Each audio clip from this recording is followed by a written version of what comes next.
하나님의 말씀입니다. 빌립보서 4장 6절 7절 남미에서 2년 연속이나 가장 많은 클릭 조회수로 더 바이블 앱에 나왔던 말씀입니다. 아무것도 염려하지 말고 너희 구할 것을 기도와 간구로 오직 감사함으로 하나님께 아뢰라. 그리하면 모든 지각에 뛰어나신 하나님의 평강이 너희 생각과 마음을 예수 그리스도 안에서 지키시리라고 명령하셨고 또 약속하셨습니다. 감사함으로 기도하라고. 감사 없는 기도는 탄식이 될 수 있고 원망, 넋두리가 될 수도 있기 때문입니다. 여러분의 기도가 감사가 함께 있는, 때로는 감사가 넘쳐나는, 때로는 감사합니다 한마디면 충분할 수 있는 그런 기도의 사람들이 되시기를 바랍니다. 다니엘의 기도가 그랬고 또한 히스기야의 기도, 아하스 왕의 기도도 그랬습니다. 그리고 말씀합니다. 너희 속에 그리스도의 말씀으로 풍성히 가하여 시와 서로 피차 건면하여 가르치며 시와 노래와 신령한 노래로 오직 마음을 다하여 감사함으로 찬양하라. 무릇 무슨 일에나 말에나 일에나 그를 힘입어 감사하라고. 골로새서 3장 16절 17절의 말씀입니다. 감사가 없는 찬양, 자기 만족, 자기 취미에 불과합니다. 감사란, 찬양이란 하나님의 영광, 예수 그리스도의 은혜에 대한, 그래서 새 노래라고 부르고, 그래서 그 찬양 속에는 끊임없는 감격과 감동이 있는 것입니다.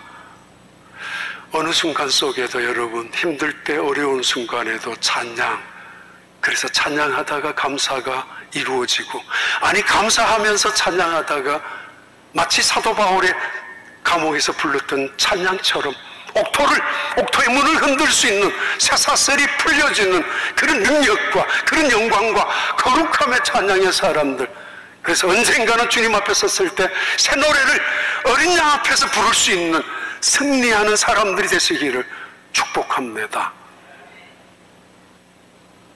예배도 그렇습니다.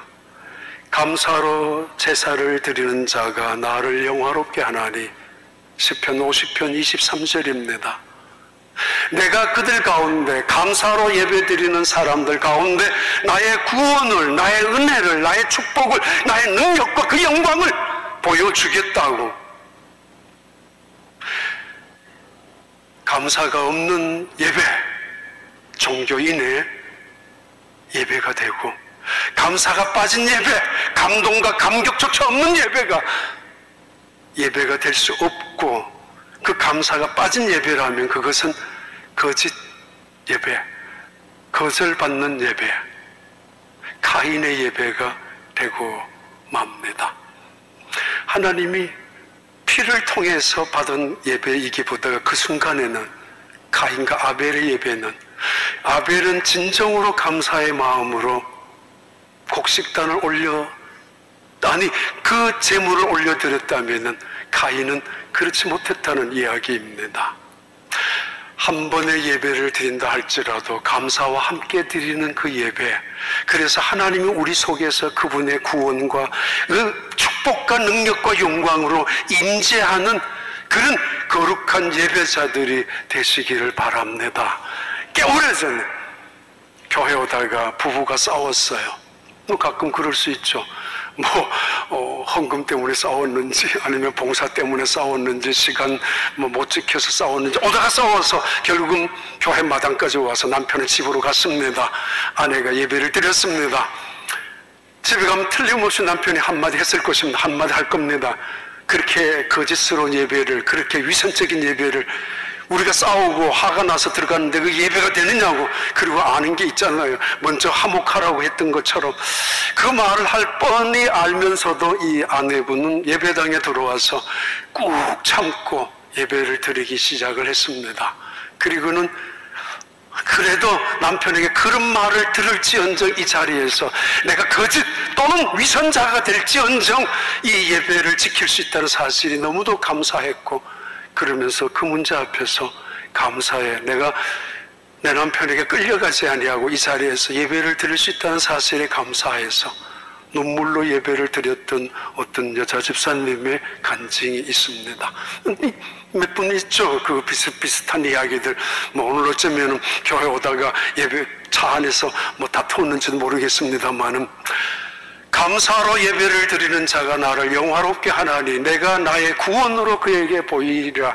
왜 하나님이 이렇게 우리에게 감사를 원하실까요? 왜? 하나님 우리에게 기도를 명령하셨고 약속하셨습니다. 부르짖으라고 내가 들을 것이라고, 찾으라고 내가 만나줄 것이라고, 환난 날에 나를 부르면 내가 건져줄 것이라고, 지금까지 너희가 내 이름으로 구하지 아니하셨지만 이제부터는 무엇이든지 구하라, 찾으라, 두드리라, 그렇게까지 말씀하신 이유가 뭐죠?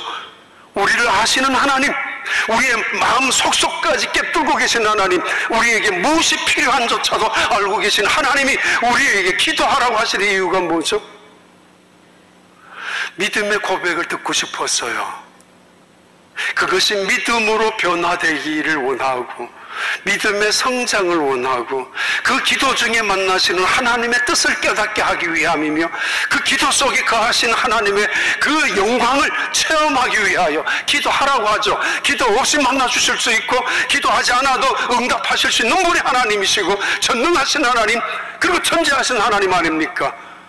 그러나 그 하나님은 우리에게 기도하라고 하셨습니다.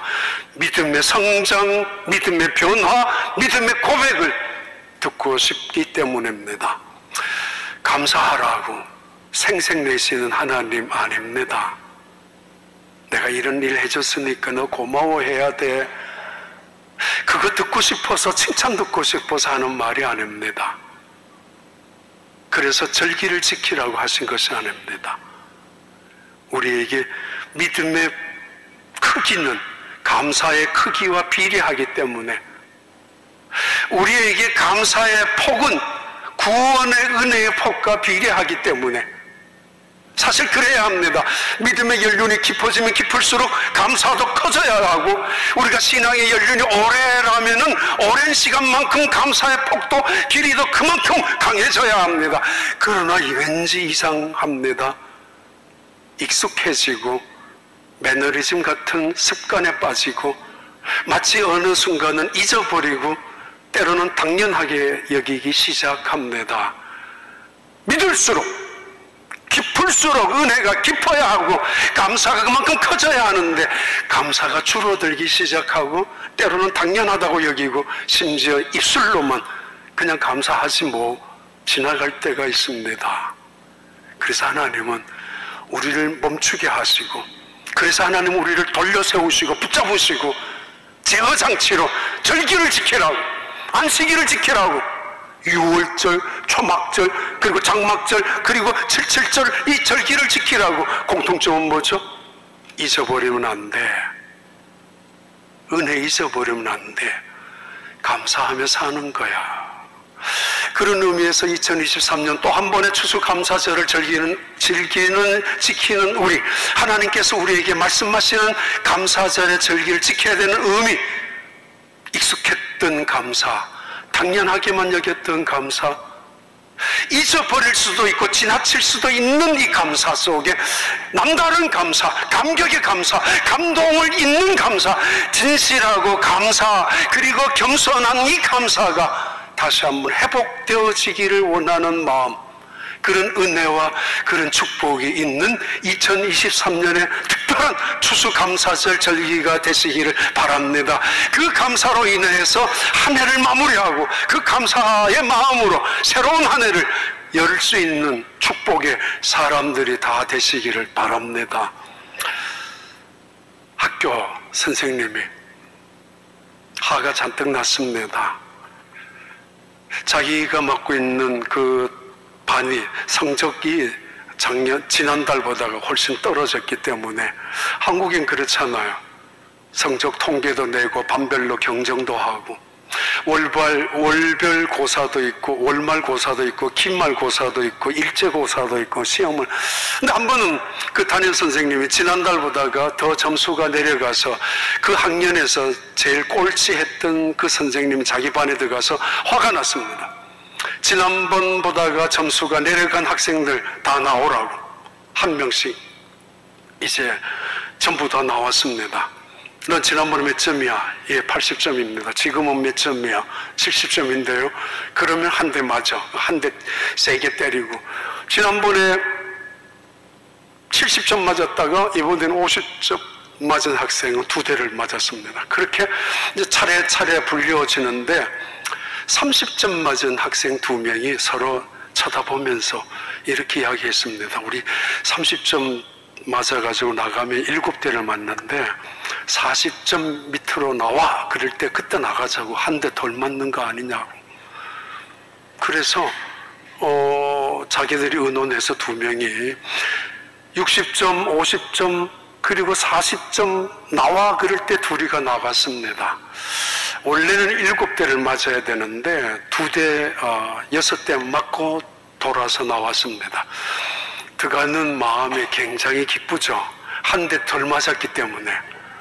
6대를 맞았는데도 그래서 자기들 꾀가 이겼다고 생각하고 선생님이 그래도 확인을 안 했던가 봐요. 근데 이 선생님이 마지막 이제 30점 이하, 20점 이하 다 나와 그래야 되는데 말씀을 안 하시는 겁니다. 30점 이상 일어나, 20점 이상 일어나 자기 자리에. 너희들 같은 놈들은 맞을 가치도 없어. 그대로 앉으라고.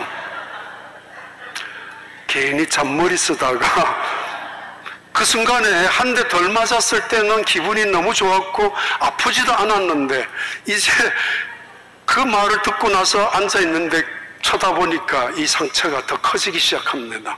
그리고 굉장히 마음이 아픕니다. 그러면서 둘이 서로 싸웠습니다. 어떤 반에는 다른 일도 있었죠. 그 반인지 모르겠지만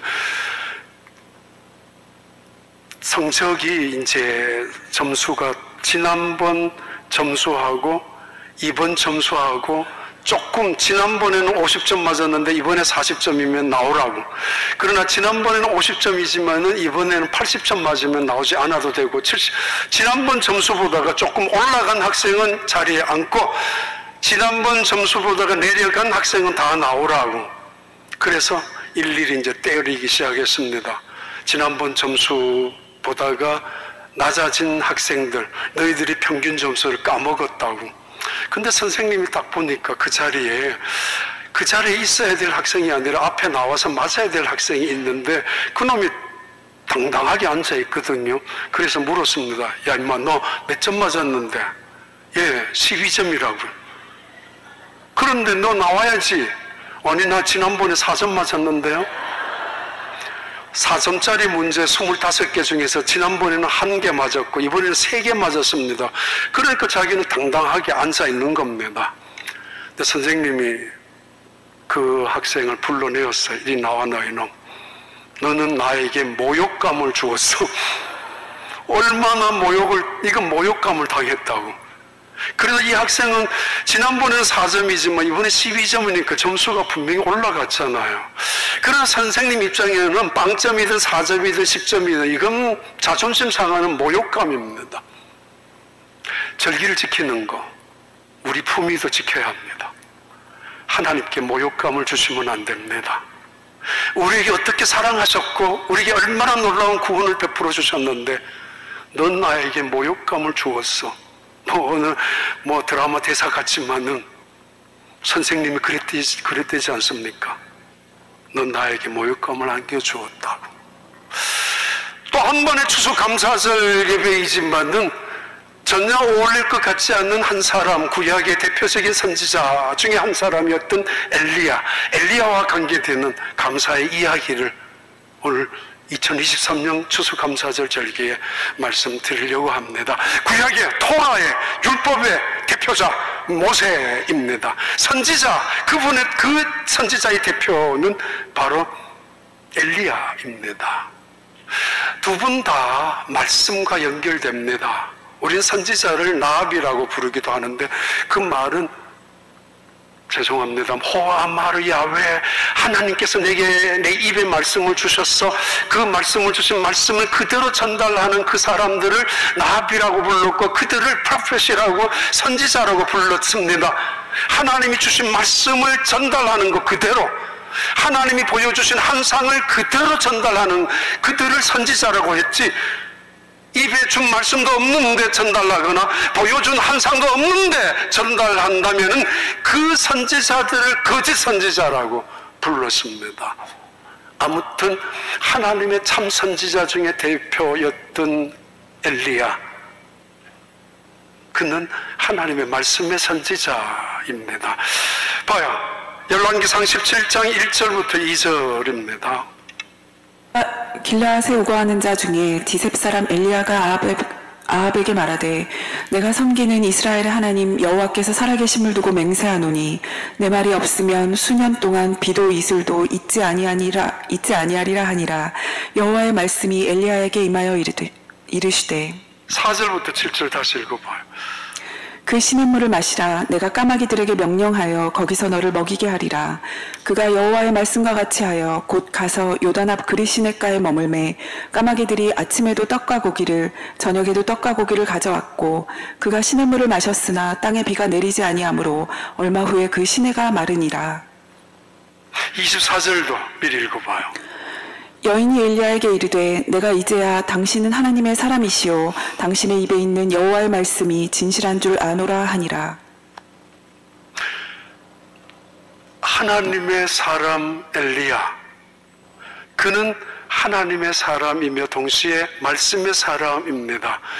왜냐하면 하나님께서 그에게 주셨던 말씀 그대로 믿었고 그대로 믿은 말씀 그대로 그는 순종했었고 마침내 세상에서는 사르밧 가브의 입을 통해서 이스라엘 백성들의 입술을 통하여 그는 하나님의 참 선지자라고 증언이 되었습니다.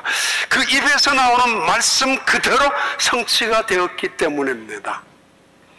말씀 그대로 따로 있고 행동하는 것이 따로 있고, 말씀은 했는데 이루어지지 않거나 성취가 이루어지지 않는다면 그것은 거짓 선지자였던 그 시대에 엘리야는 하나님의 사람이었습니다. 첫 번째 주제입니다. 엘리야, 그는 김퍼인가 아니면 딤퍼인가? 무슨 말인가 하면은 브루스 윌킨스라는 걸어서 성경 속으로라는 그 커미디, 그 모임의 개척자인 목사님, 아주 옛날에 야베스 기도라는 책을 출판한 그런 목사님이신데 그분이 시작한 단어가 김포입니다. 김포. 어느 날 신학교 다니면서 예배를 드리는 중에 리차드 슈미라는 목사님이 예배 시간에, 채플 시간에 이렇게 이야기를 하셨습니다. 여러분은, 신학생 여러분은 하나님의 말씀에 붙잡힌 사람이 되어야 됩니다. 그대로 순종하는 사람이 되어야 됩니다. 그러면서 그분이 이름을 하나 만들었는데 김포라고. 여러분 하나님 앞에서 김포가 되십시오. 그 이후로 이 브루스 윌킨스는 김포라는 말을 사용하기 시작했었고, 이 말씀에 근거했는지 모르지만은 아틀란타 계시는 찰스 스탠리 목사님은 그의 책에서 김포라는 단어를 인용하신 적이 있습니다. 화내지 않고 용서하는 법이란 조그마한 책자 안에서 김포. 기도하는 사람, 보통 사람입니다. 그러나 쉬지 않고 기도하는 사람, 김포입니다. 기뻐하는 사람, 기뻐할 이유 때문에 보통 사람입니다. 그러나 항상 기뻐하는 사람, 김포입니다. 감사할 줄 아는 사람, 감사하며 살아가는 사람, 그 사람 보통 사람입니다. 그러나 항상, 그리고 범사에 감사하는 사람, 그 사람을 김포라고 합니다. 은혜를 원수로 갚는 사람, 마귀적이죠. 악을 악으로 갚는 사람, 동물적인 수준이죠. 그러나 악을 은혜로 갚는 사람, 믿음의 사람, 바로 김포입니다. 엘리야, 그는 김포입니다. 하나님이 어느 날 엘리야, 디셉 사람 엘리야에게 나타나셔서 너는 기드론 시냇가에 숨어 있으라고, 그 기드론 시냇가에 머물러 있으라고, 거기에 있으면은 하늘에서 까마귀가 날아와서 먹을 것을 줄 것이라고, 거기 가 있으라고, 그리고 사르밧 가부의 집에 들어가서 거기에서 있으라고. 두 군데 다 매우 위험한 일들입니다. 내가 거기 가면은 길르앗 시냇가에 가 있을 때는 숲속입니다. 그러면 사람을 내가 보내어서 때마다 그 사람에게 바구니를 해서 너를 먹이게 할 거야. 그러면 어느 정도 이해가 되고 믿어질 수도 있겠지만은 그게 아닙니다. 아니면 어떤 사람이 너 그 근처까지, 어느 동네까지 나무 밑에다가 음식을 갖다 놓을 테니까 내가 어떤 방법이든지 너는 그쪽으로 나와서 음식을 갖고 가라고. 그게 우리 생각에는 이성적일 수도 있습니다. 근데 하나님 그런 방법으로 말씀하시지 않습니다. 거기 가라고.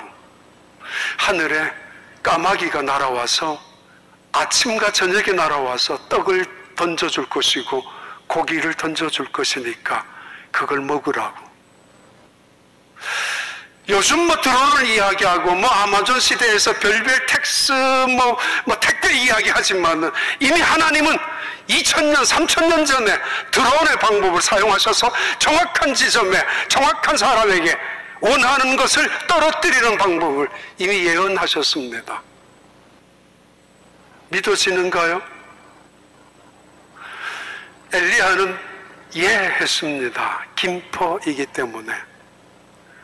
아니 도대체 이 까마귀를 어떻게 믿어요? 내비게이션 있어요? 내비게이션 장착을 해놓았습니까? 방향을, 지도를 가르쳐준 적이 언제 있어요? 그런데 자명종 시계가 어떻게 있어요? 그런데 그 까마귀가 정확한 시간에 정확한 지점에 가서 너에게 먹을 것을 줄 테니까 걱정하지 마라고. 어떻게 믿을 수 있어요?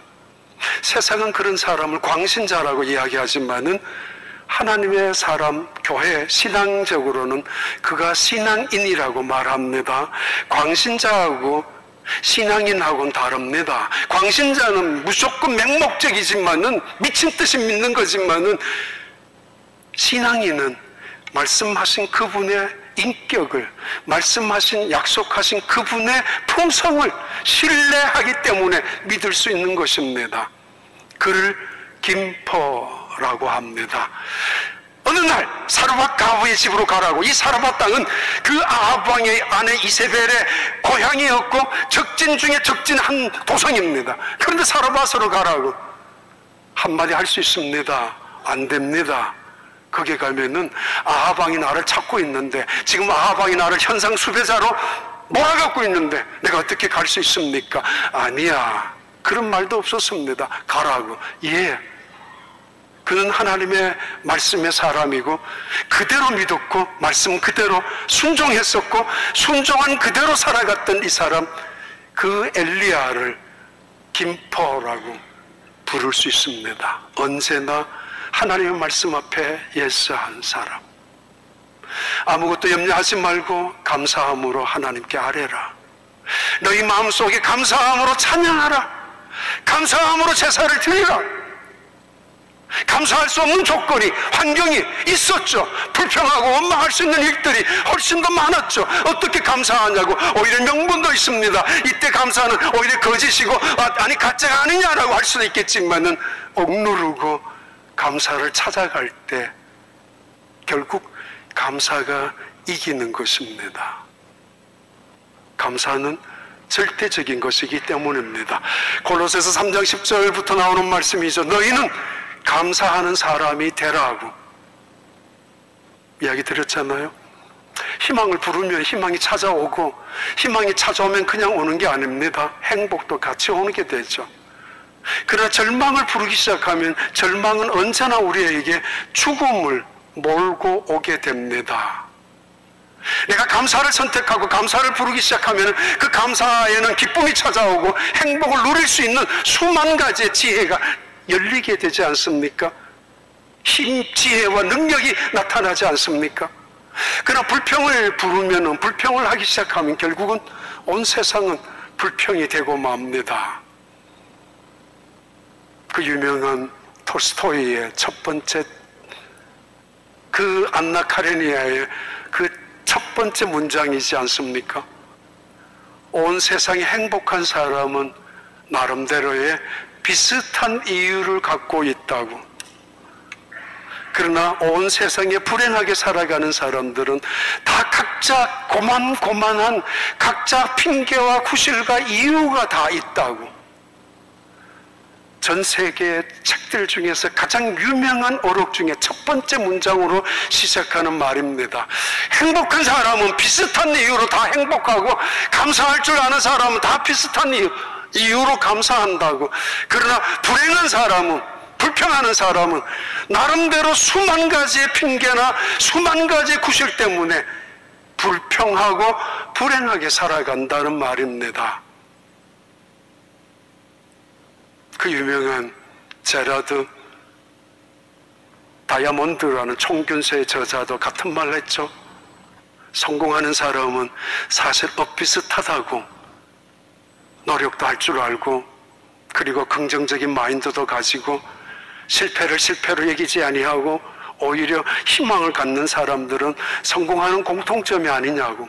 그러나 이 세상에 실패하는 사람들을 보면은 수만 가지의 각각 실패할 수밖에 없는 이유를 가지고 핑계와 구실을 갖고 있다고. 그 유명한 인문학의 최고의 작품 중에 하나였던 총균세 속에서 다이아몬드는 그렇게 이야기합니다. 그래요. 감사하는 사람 비슷합니다. 믿음 때문에. 은혜 받는 사람 비슷합니다. 비슷한 이유로 은혜 받습니다. 그러나 불평하는 사람, 때로는 교회를 떠나는 사람, 수만 가지의 이유를, 하나님을 등지해야 되는 이유를 수만 가지를 갖고 있습니다. 초대교회 예수님을 믿는 사람들의 별명은 이런 별명이 있었습니다. 초대교회 성도들의 별명입니다. 티테디오스 알미노스라고 하는, 결코 염려하지 않는 사람들 별명입니다. 크리스찬. 결코 걱정하거나 근심하지 않고 살아가는 사람들, 예수를 믿는 사람들. 뭐죠?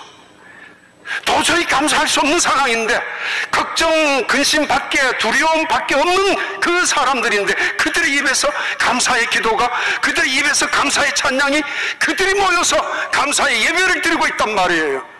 그래서 세상에서는 감사를 모르는, 아니 감사를 하는 사람들, 염려를 잊어버린 사람들, 그리고 스스로 편지를 쓰더라도 나 누구는 티테디우스 이세호, 근심이 없는 사람, 걱정이 없는 사람, 감사할 줄 아는 사람이라고, 그 사람을 김포라고 부른다는 것입니다.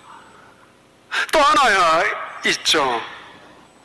열왕기상 17장 2절부터 3절입니다.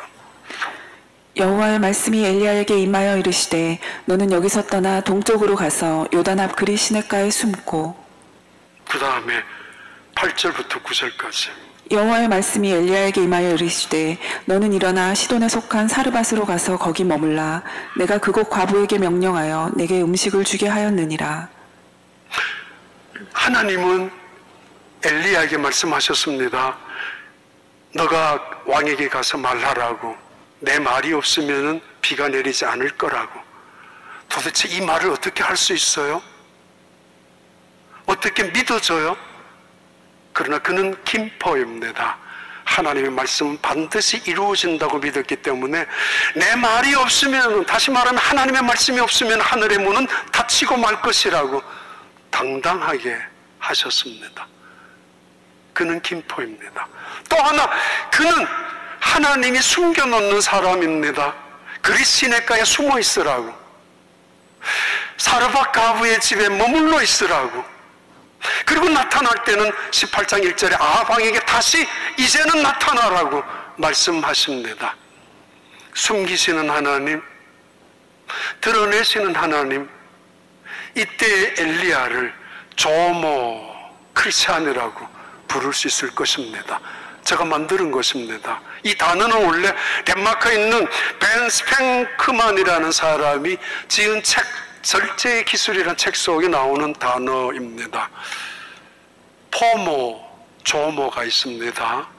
포모라는 단어는 fear of missing out이라는, 내가 누군가로부터 잊혀질까 봐에 대한 두려움, 내가 어느 공동체에서 따돌림 당하는 것에 대한 공포까지, 그래서 따돌림을 당하고 있다고 느낄 때는 외로움과 고통 속에, 고독 속에서 우울증에 걸리고 심지어는 극단적인 선택을 하기도 하는 그런 fear of missing out에 있는 사람들, 그들을 포모족이라고 합니다. 스마트폰 40년이 지난 지금, 옛날에는 삐삐가 있었고 그리고 핸드폰을 갖고 있지만은 자랑은 아닙니다. 다른 사람 불편하기 때문에 저는 없습니다. 뭐 엉뚱한 생각은 하지 마시고, 그 스마트폰, 어린아이들 국민학교만 들어가기 시작하면은 켜놓고 온갖 게임을 다 하죠. 그리고는 문자 보내기 시작하죠. 카톡 보내죠. 별말 아니에요. 가만히 보면은 너 뭐해? 근데 뭐 해놓고는 그쪽에서 반응이 안 오면은 다시 너 뭐 하냐니까, 거기서 만약에 안 보고 있으면 다시 또 뭐 해? 올 때까지 카톡. 그러다가 어쩌다 옆에 그 스마트폰 갖고 있는 사람들 옆에 보면은 까똑까똑 소리가 나고 무슨 뭐 울리기도 하고 뭐 별소리 다 나더라고요.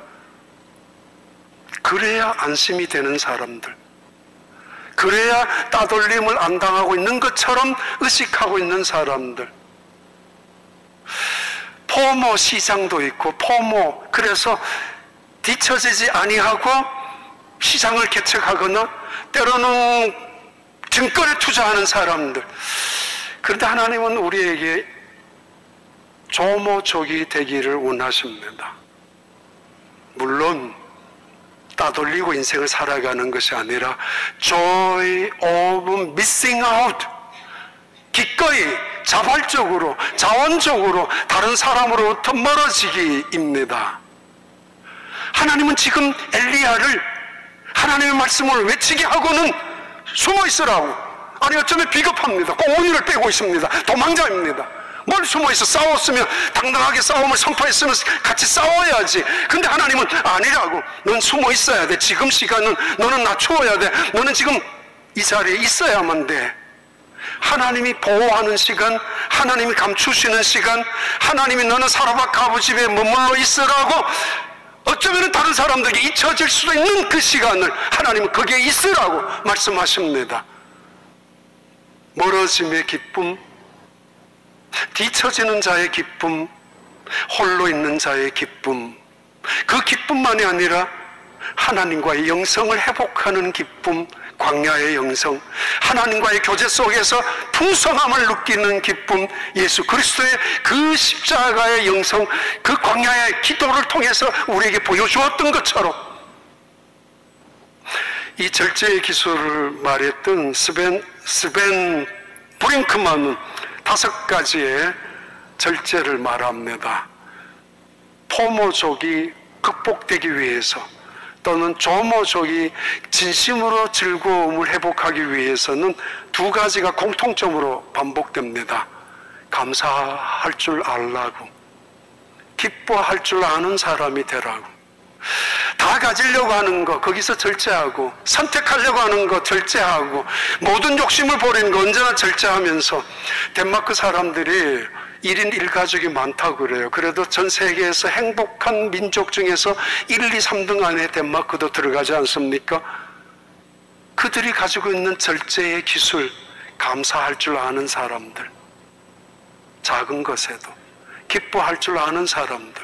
근데 하나님은 우리는 그것을 훨씬 뛰어넘는 순간입니다. 숨겨주고 보호해주고, 그리고 떠나서 훈련을 시키는 시간이 바로 머무르게 하는 시간. 나는 지금이다라고 일어서고 싶은데 숨어 있다가 나는 더 이상 숨을 수 없어, 나는 이제는 나타나서 내 얼굴을, 내 이름을, 내 능력을 보여주고 싶다고 생각하는데, 하나님은 아니야, 아니라니까. 비바람이, 폭우가 갑자기 쏟아지거나 모래바람이 불어닥치거나 때로는 지나가다 끔찍한 일이 있을 때 엄마가 어린아이를 데리고 가다가 엄마는 치마로 아이의 눈을 그리고 그 아이의 얼굴을 덮어버립니다. 보지 말라고, 안 봐도 된다고. 아니면 그 비바람 폭우 눈보라가 지나칠 때 이 아이를 보호해주기 위해서 치마로 덮어줍니다. 그런 하나님의 보호하심, 하나님의 숨기심, 답답하죠. 때로는 질병으로, 때로는 실패로, 때로는 고통 속에서, 아니 때로는 사람들의 오해 속에서 비웃음거리가 되고 무시를 당할 수도 있어요. 그러면서 나 아직까지 안 죽었는데 라고 소리칠 때도 있어요. 나 무시하지 말라라고 세상을 향하여 소리칠 때도 있습니다. 그러나 참으셔야 합니다. 하나님 우리를 더 낮게, 더 겸손하게, 정말 850명의 거짓 선지자와 싸울 수 있는 담력, 정말 이 세상 온 백성들과 거짓스러운 우상을 믿는 민족들과 함께 싸울 수 있는 그 담대함을 키울 수 있는 힘의 시간을 하나님은 숨겨놓고 훈련시키고 있고, 머무르게 하는 적의 심장부 사르밧 한 땅에, 그것도 말라가는 시냇물 속에, 그것도 밀가루 한 줌, 기름 한 방울밖에 없는 그 가난하고 그 결핍된 상황 속에 그를 훈련시키셨습니다. 감사하다고. 오히려 가끔씩 제가 가는 데가 있는데 다운타운 근처에 가면은 개가 있어요. 정말 놀라죠. 이 온 세상의 근심과 걱정 혼자 다 갖고 있는 가장 슬픈 얼굴로 그 개가 그 표정을 어떻게 만드는지, 야, 얘가 정말 진짜라면 대단한, 아니면은 뭐 재수 추월하면 저희 집 사람도 정말 얘 머리 무지 좋다고. 하여튼 그 개가 있는데 갈 때마다 먹을 걸 던져줍니다. 하도 불쌍하게 보이니까. 그래서 더 불쌍하게 보이려고 하는지, 거기 가면은 한 3, 40분 동안, 때로는 1시간 동안 걷는 길이 있습니다. 지난주에 이제 저녁 늦게 이제 걸어가다가 이 개가 따라옵니다. 묻지는 않았습니다. 먹을 걸 주기 위해, 얻어먹기 위해서 따라오는지 아니면 저를 지키기 위해서 오는지. 근데 며칠 전에는 아, 이놈이 나를 지키려고 따라오는구나. 한 3, 4마일 정도 거리를 왔다 갔다 하니까, 며칠 전에는 그 길을 걸어가는데 이쪽 길목에서 세파트 2마리가, 원래는 3마리인데 나중에 1마리가 쫓아오더라고요. 주인하고 같이 갑자기 골목에서 튀어나왔어요.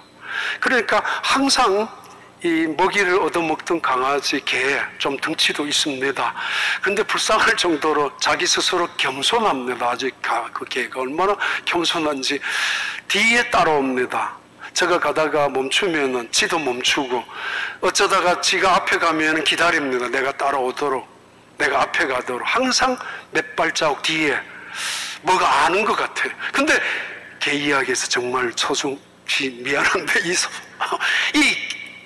근데 어쩌면 사람보다도 더 좋을 테도, 이 개가 갑자기 튀어나오는 세파트 독일 엄청 큰 덩치를 갖고 있는 그 짖으면서 튀어나오니까 한 대여섯 발자국 뒤에 있던 이 개가 날듯이 쫓아와서 저를 막았습니다. 그 세파트들이 저를 물지 못하도록.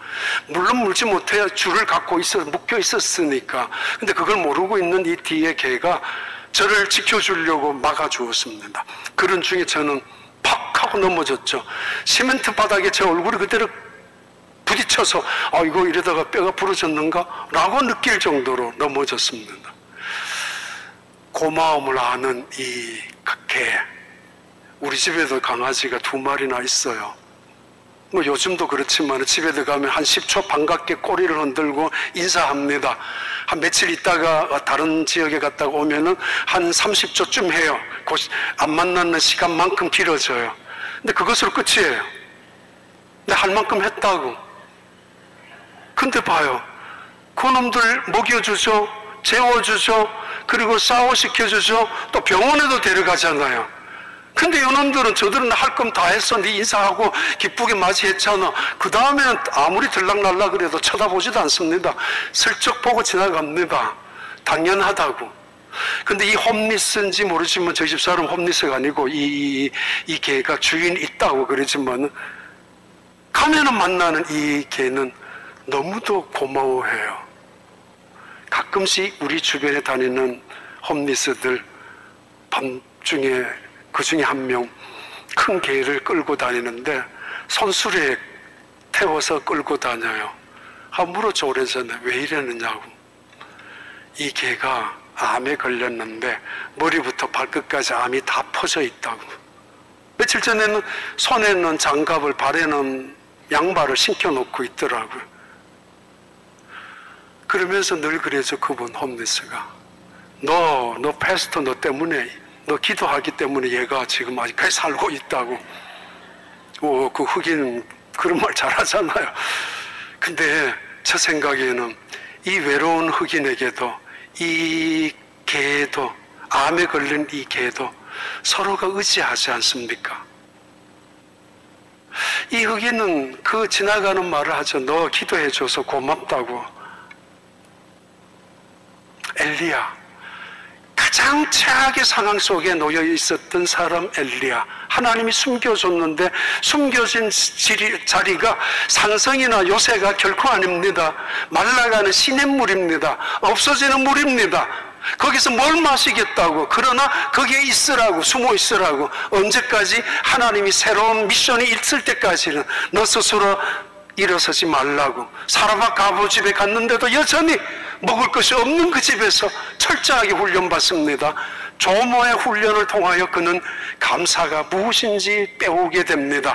넉넉하지 못했지만은 넉넉함 이상의 감사, 자족할 수 없는 상황이지만은 자족의 비밀과 비결을 알고 있었던 이 엘리야의 감사, 조모 크리스찬이라고 부를 수 있지 않겠습니까? 봐요. 시편 27편 5절부터 6절 말씀입니다. 여호와께서 환난 날에 나를 그의 초막 속에 비밀히 지키시고 그의 장막 은밀한 곳에 나를 숨기시며 높은 바위 위에 두시리로다. 이제 내 머리가 나를 둘러싼 내 원수 위에 들리리니 내가 그의 장막에서 즐거운 제사를 드리겠고 노래하며 여호와를 찬송하리로다. 어느 순간에도 낮아졌다고, 끝이라고, 망했다고, 끝이라고 생각하지 마십시오. 숨겨주신 하나님의 섭리의 시간이고 또는 훈련시켜 나가는 하나님의 놀라운 은혜의 시간, 축복의 시간입니다. 때가 되면 하나님은 엘리야를 아합 왕에게 18장 1절에 다시 나타나게 하셨고, 때가 되면 온 이스라엘 백성들에게 드러나게 하셔서 그는 하나님의 사람이며 말씀의 사람이며 김포, 아니 그 이상의 조모 크리스찬이라고 증언받게 됩니다. 사르밧 가부가 증언했지 않습니까?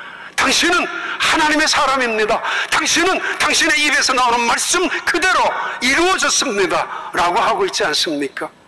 그리고 결론인데 하나 더 말씀드리겠습니다. 열왕기상 17장 5절부터 7절입니다. 그가 여호와의 말씀과 같이 하여 곧 가서 요단 앞 그리 시냇가에 머물매 까마귀들이 아침에도 떡과 고기를 저녁에도 떡과 고기를 가져왔고 그가 시냇물을 마셨으나 땅에 비가 내리지 아니하므로 얼마 후에 그 시내가 마르니라. 그리고 그 다음에 10절 11절. 그가 일어나 사르밧으로 가서 성문에 이를 때에 한 과부가 그곳에서 나뭇가지를 줍는지라. 이에 불러 이르되 청하건대 그릇에 물을 조금 가져다가 내가 마시게 하라. 그가 가지러 갈 때에 엘리야가 그를 불러 이르되 청하건대 네 손에 떡 한 조각을 내게로 가져오라. 엘리야는 어떤 사람인가? 파이널 피니싱 터칭을 할 줄 아는 사람이었다, 이렇게 생각할 수 있습니다. 마지막 한 걸음 더 감사로, 파이널 터치. 그걸 엑스트라 마일 사람입니다. 그렇게 부를 수 있을 것입니다. 엑스트라 마일 크리스찬이라고. 반대는 엑스트라 차지이죠.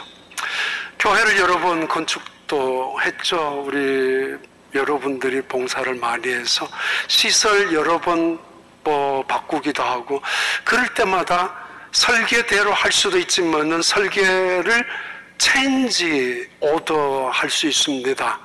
또는 문을 하나 달았는데 하나를 더 달을 수도 있습니다. 이때 건축하는 사람들 또는 설계자들은 엑스트라 차지를 합니다. 당연하죠. 근데 엑스트라 차지 말고 이건 우리가 그냥 엑스트라 마일로 덤으로 주겠습니다. 체인지 오더를 하면 반드시 차지가 더 붙는 법이지만은, 그러나 거기에 대한 차지보다는 엑스트라 마일로 우리에게 주기도 합니다. 누군가 상사가 커피를 떠오라고 합니다. 가지고 오라고. 커피를 만들고 들고 가면서 기분 나쁘게 내가 뭐 당신 종이냐고 불평하고, 그 커피잔이 떨릴걸요?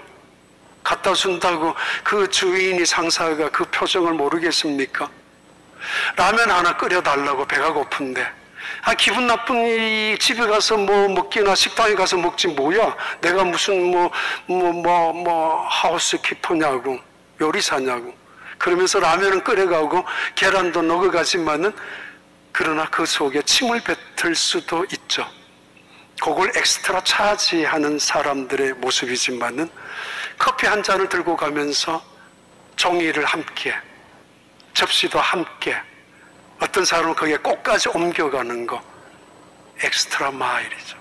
라면을 끓여가면서 동시에 과일까지 하나씩 만들어서 같이 갖다 드시라고, 오일, 엑스트라 마일이죠.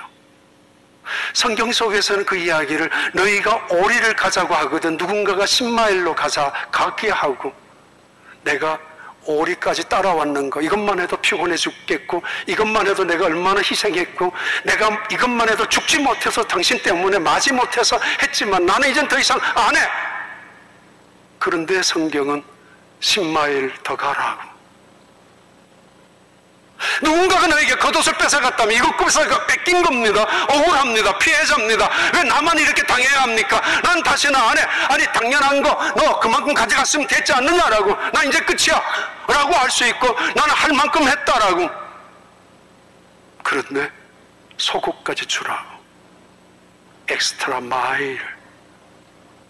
누구가 그냥 땀을 쳤습니다. 이건 뭐 그냥 있어도 화가 날 정도입니다. 당장 쫓아가서 멱살이로 잡아야 되고, 그래야 분이 풀리고, 그래야 내가 잘못하지 않았다는 걸 사람들에게 보일 수도 있고, 그놈이 나쁘다는 거 한번 증명시킬 수도 있지 않습니까? 그래야 시원하고, 그래야 통쾌합니다. 근데 예수님이 그러셨잖아요. 어떻게 합니까? 오른밤도 돌려대라고. 엑스트라 마일이죠.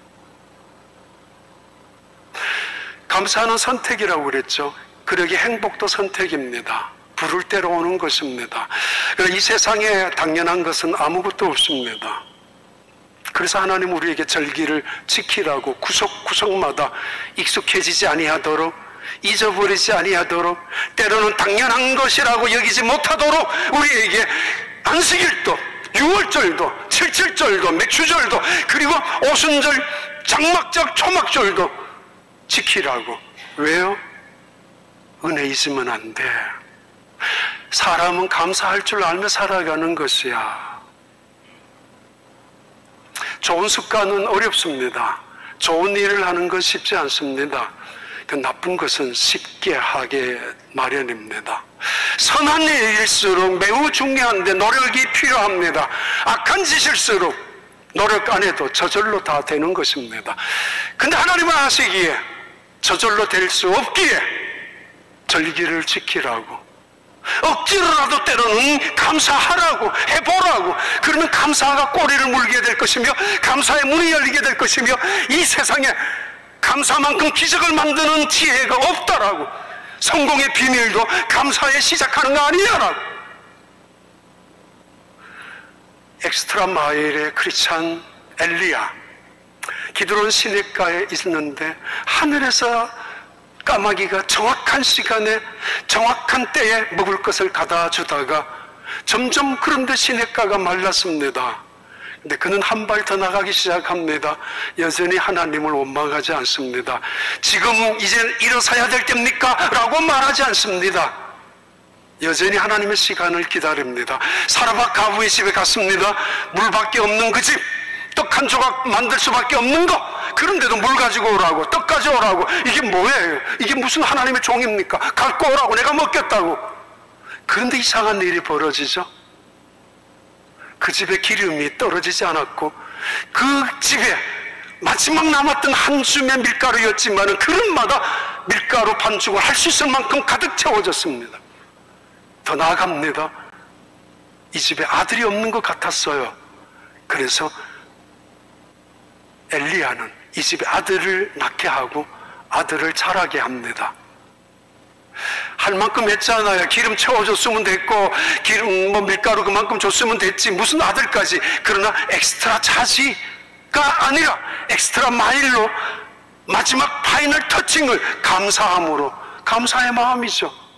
터칭을 해주셨습니다. 그 아들이 얼마 후에 죽었어요. 다시 한번 그 아들을 살립니다.